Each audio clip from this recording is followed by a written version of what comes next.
In this video, I'm going to show you guys how to create a brush to sketch with on Procreate.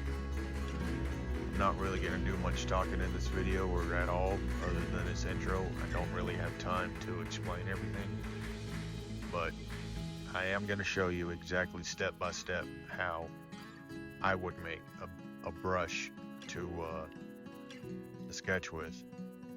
Hopefully this helps, and I recommend to tweak it to try to find a flow or whatever that would best suit you for what you're trying to do, because this is my personal preference. My personal preference might not be the same for you, and that's really all drawing is about.